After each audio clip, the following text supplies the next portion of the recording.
여러분 안녕하십니까? 원창목 목사. 이충건 목사입니다. 세상에서 사람들이 많이 싸우잖아요. 교회 음. 안에서는 성도들이 절대 안 싸울까요? 네, 교회 안에도 세상이에요. 완벽한 하나님의 나라 아니잖아요.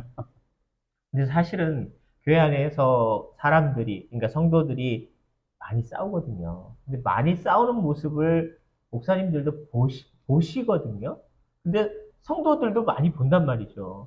근데 싸우는 성도들이 하는 말이 다 맞는 말일 때도 있어요. 양편이 다. 네, 이게 뭐 물론 세상도 똑같지만 싸우는 사람들의 두 편의 이야기를 듣다 보면 어느 한 편의 이야기를 듣고 오해할 수도 있지만 두 편의 이야기를 다 듣고 나면 네 말도 맞다, 네 말도 맞다 이런 경우가 굉장히 많아요. 물론 교회 안에서도 그런 경우가 있다는 거예요. 근데 양편이 다 맞는 말을 하고 있다면 마찬가지로 똑같은 표현이지만 양편 다 뭔가 실수를 하고 있다는 뜻이 되기도 하죠. 그러니까 나만 무조건 옳다라고 생각하는 것 자체가 뭐 교회에서 흔히 말하는 교만인 겁니다. 그러니까 나도 실수가 많은 사람이고 내가 말을 했거나 생각한 것들이 잘못될 수도 있다는 생각을 반드시 해야 될 것 같아요. 진리는 하나님의 말씀인 거지 내 말이 진리는 아닙니다. 내 생각이 진리는 아니에요. 조심조심 하면서 좀 자신을 내가 완벽한 사람이다, 온전히 옳은 사람이다 라는 생각을 내려놓고 나도 틀릴 수 있는 사람이고 이런 부분에서는 틀렸어 라고 인정하는 것 자체가 좋은 사람의 기본 소양이라고 생각됩니다.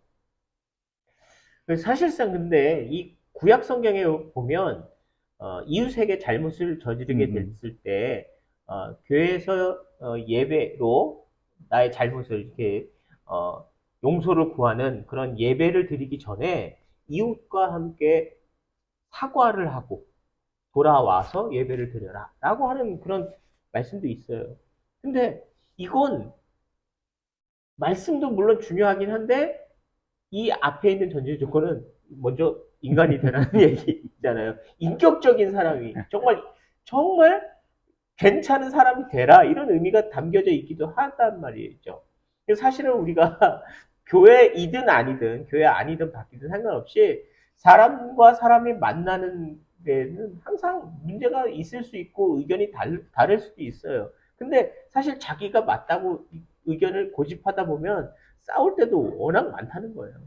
그런데 싸웠을 때 물론 싸울 수 있는 건 다 인정해요. 하지만 우리가 여기서 계속 얘기하고 싶은 건 먼저 사과하는 용기 이게 필요하다고 말씀을 드리고 싶습니다. 그렇죠. 이제는 굉장히 오래됐는데, 개봉된 영화 중에 밀양이라고 있어요. 거기 보면 굉장히 심각한 질문 한 가지를 던집니다. 하나님께 용서받으면 끝이냐? 하나님께서 용서하셨으면 다 된 거냐? 라는 질문을 하거든요. 네. 거기에서 나는 아직 용서할 준비가 되지도 않았고 용서하지도 못했는데 당신은 용서받았다고 한다는 게 말이 되냐라는 그런 질문을 던져요, 우리한테. 근데 그건 교회에 대한, 성경에 대한 아주 심각한 오해로부터 시작되는 거거든요.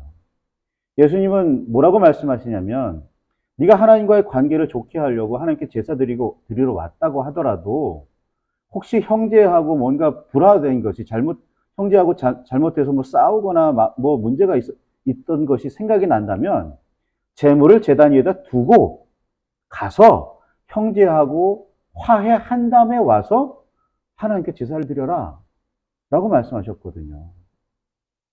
예수님께서 가르쳐 주신 기도문에도 그래요.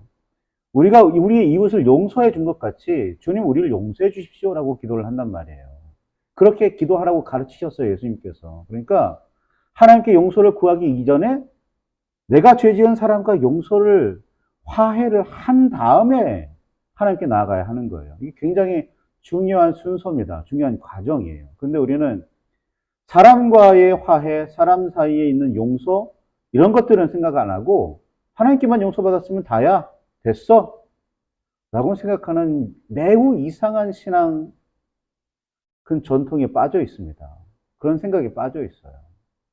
여기서 빨리 좀 벗어나야 됩니다.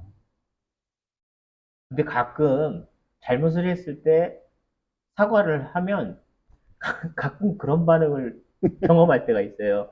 진심으로 사과한 거 맞아? 라고 하는 경우도 아, 있단 말이에요. 그러면 근데 그 얘기를 들으면 자존심 상한다고 뭐 보통 그렇게 얘기할 음, 수 있을 것 같은데 굉장히 내가 굉장히 유치해진 것 같고 내가 굉장히 창피하게 되는 상황을 만나게 되는데 나는 그래도 내 나름대로 껄쩍지근하니까 아, 미안해 라고 얘기했는데 내가 잘못한 것 같아서 정말 미안해 라고 사과를 했는데 상대방이 진심이 느껴지지 않아 라고 하는 때가 있단 말이에요. 이런 답답할 때가. 그 뭐 어떤 심리학자가 그렇게 이야기를 하더라고요. 유난히 우리나라 사람들은 진심을 따진대요. 음, 뭐 외국 사람들 경우에는 사과하면 쿨하게 사과를 받아주는데 우리나라 사람들은 사과를 해도 진심인지 아닌지를 굳이 따진다고 그러더라고요. 물론 진심이 아닌지 따지는 것도 하나의 방법일 수는 있어요. 진심이 아닌 거짓으로 사과하는 경우가 있으니까 거짓으로 사과받는 건 뭐 용서를 구한다 거짓으로 말하는 건 어떻게 보면 더 그 비참한 일일 수도 있으니까. 그러니까 진심이어야 하겠지만 진심이어야 한다는 건 당연하지만 굳이 진심이니까 라고 물어본다는 건 사과받을 준비가 안 돼 있다는 거잖아요. 사과받을 생각이 없다는 거죠. 어떻게 보면. 그냥 그럼, 마음 넓게 나도 사과하고 그 사람도 사과 받아줄 준비도 되어 있고 이 두 가지가 다 같이 되어 있어야 될 것 같아요. 그러니까 반드시 너 나한테 사과해. 여기에서만 멈추는 게 아니라 나도 사과 받을 준비가 용서할 준비가 되어 있어야 한다는 거죠. 두 가지가 같이 있어야 되는 겁니다. 손바닥은 마주쳐야 돼요. 그래야 무슨 일이 일어나는 겁니다. 근데 모든 사건에 보니까 쌍방과실이 제일 많더라고요. 한쪽이 문제가 있어서 일방적으로 일어나는 사건이 흔하진 않더라고요. 모든 상황에서 사람과의 관계는 쌍방과실이 많아요. 그러니 내가 사과를 함과 동시에 사실은 용서를 나도 아니, 사과를 받을 수 있는 그런 자격이 있는 상황인 거죠. 그러니 사과를 어차피 받을 수 있는 상황이니까 내가 용서를 먼저 하면 나도 용서를 받을 수 있다는 말이에요. 나만 일방적으로 창피하게 사과를 하고 저 사람의 사과를 받을 수 없는 건 아니란 말이에요. 그러니 내가 사과를 한들 저 사람이 나를 사과하겠느냐라고 걱정하는 그런 태도를 좀 버릴 필요가 있어요. 굳이 창피하다, 굳이 내가 사과를 해야겠냐, 뭐 이렇게 생각하시는 건 사과를 못 받을까봐 그런 거 같거든요. 자,